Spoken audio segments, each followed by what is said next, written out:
Bonjour à tous, c'est Dr Audrey Moncamouton et je vous souhaite la bienvenue sur ma chaîne. Alors aujourd'hui, nous allons traiter de la problématique suivante. Pourquoi les médecins prescrivent des examens sanguins? Et là, je parle surtout du cas du bilan de l'hypertension artérielle.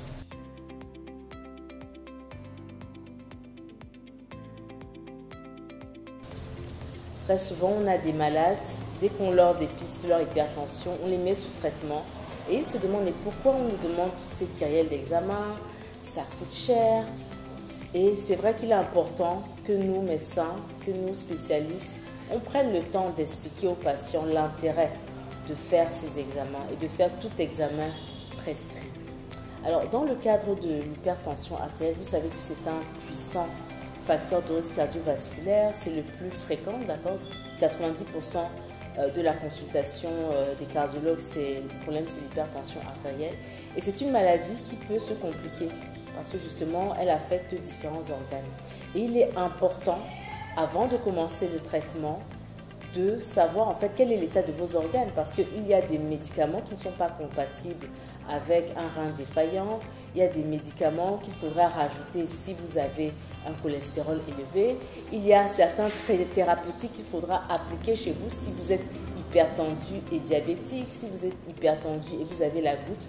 Donc tous ces examens-là ont justement pour but d'évaluer en fait l'état de vos reins, votre niveau de cholestérol, votre niveau de glycémie, est-ce que vous êtes anémié ou pas, et j'en passe. Voilà, donc c'est vraiment important de faire ces examens parce qu'ils vont aider le médecin à mieux vous aider en ayant les traitements les plus appropriés à votre situation.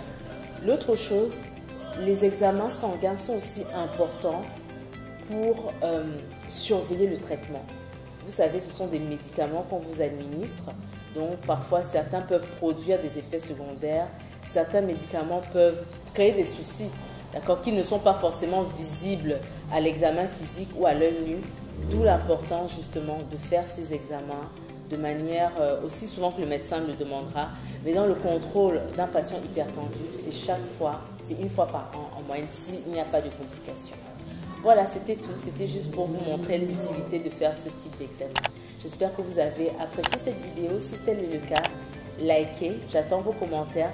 Partagez massivement et surtout, abonnez-vous à cette chaîne pour avoir la suite de nos publications.